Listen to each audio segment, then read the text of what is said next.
नमस्कार जी। मधु वशिष्ठा की कहानियाँ यादों की में आपका स्वागत है। आप सबको नववर्ष की बहुत बहुत शुभकामनाएं। आज जो मैं कहानी सुनाने जा रही हूँ यह मैंने प्रतिलिपि के लिए लगभग 2 साल पहले लिखी थी और यह उसकी काफ़ी पसंदीदा कहानियों में से एक है। इसका शीर्षक है सासू माँ के गहने। ऐसा नहीं कि दोनों बहुएं माँ की सेवा ना करती हों या उनकी इज्जत ना करती हों।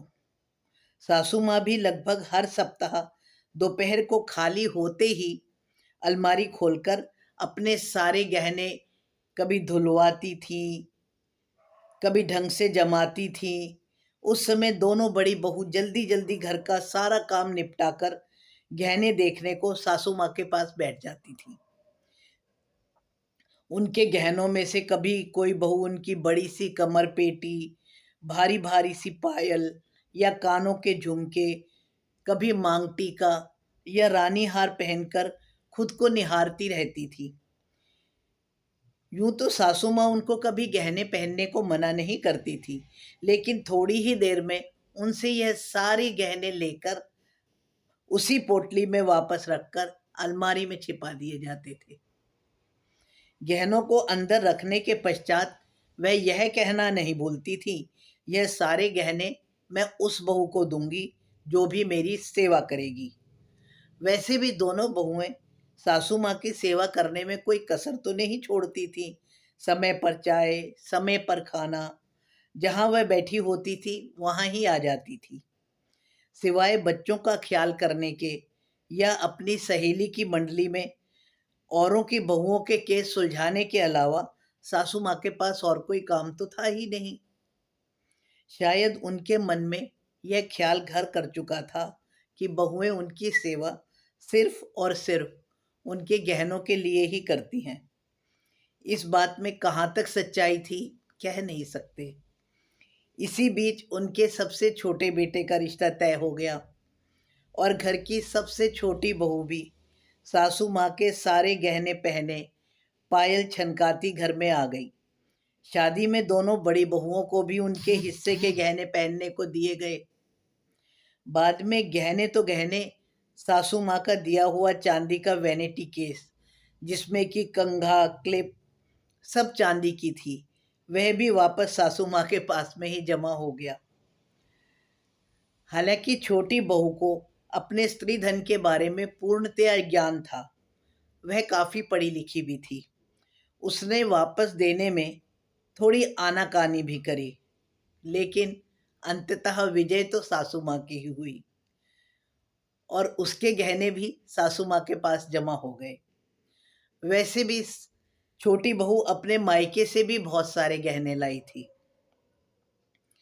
अब जब भी सासू माँ अपनी गहने निकालकर हमेशा के जैसे बहुओं को आकर्षित करने की कोशिश करती, तो छोटी बहू उन गहनों में कोई रुचि नहीं दिखाती थी और अंत में जब वह यह कहती थी मैं सारे गहने उस बहू को दूंगी जो कि मेरी सेवा करेगी, ज्यादा पढ़ी लिखी छोटी बहू मुंह झटक कर दूसरी ओर चली जाती थी। वह दोनों बड़ी बहुओं के जैसे सासू माँ के पीछे चापलूसी करती नहीं घूमती थी। वह अपने काम से काम रखती थी। कुछ दिन पहले गर्मियों की छुट्टियों में दोनों बड़ी बहू अपने पीहर कुछ दिनों के लिए चली गई, क्योंकि बच्चों के स्कूल खुलने के बाद उनका पीहर जाना संभव ना होता। अब घर में सिर्फ छोटी बहू ही रह गई थी।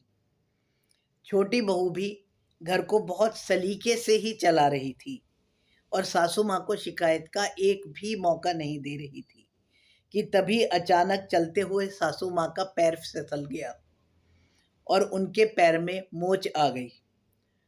अब सासू माँ बिस्तर से उठ भी नहीं पा रही थी। छोटी बहू अपनी तरफ से उनकी सेवा में कोई कसर भी नहीं छोड़ रही थी। थोड़ा सा ठीक होते ही सासू माँ ने अलमारी से हमेशा के जैसे अपने गहने निकाले और बोली, बहू तुमने मेरी सेवा बहुत अच्छे से की है, मैं अपने कुछ गहने तुम्हें दे दूंगी। वैसे तो छोटी बहू बहुत कम ही बोलती थी और अपने काम से ही काम रखती थी, लेकिन उनकी बात सुनकर वह चिल्लाकर बोली, माँ जी, मैंने आपकी सेवा गहनों की खातिर नहीं, अपना फर्ज समझकर की है। अगर इतना ही गहनों की बात है तो ऐसा करो, कुछ गहने आप मेरे से ले लेना, लेकिन इतना करना कि मुझसे कभी जिंदगी में सेवा करने के लिए मत कहना। अगर मुझे गहनों का लालच होता तो आप मुझसे गहने ले ही नहीं सकती थी। ऐसा कहकर वह दूसरी तरफ मुंह करके चली गई और सासू माँ हैरान परेशान सी हुई उसकी ओर देखती रही। छुट्टियां बिताकर आने के बाद दोनों बड़ी बहुएं भी बेहद हैरान थीं जब सासू माँ ने उनके हिस्से के गहने भी उन्हें वापस कर दिए और अब वह बचे हुए गहनों की पोटली खोल खोल कर दिखाती भी नहीं थी। छोटी बहू तब भी चुप थी और अब भी चुप है। वह चुप करके अपने घर के सारे काम निपटाकर अपने कमरे में ही लैपटॉप या मोबाइल खोलकर कुछ ना कुछ करती ही रहती थी।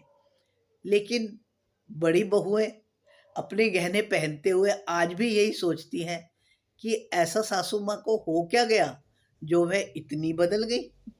धन्यवाद जी।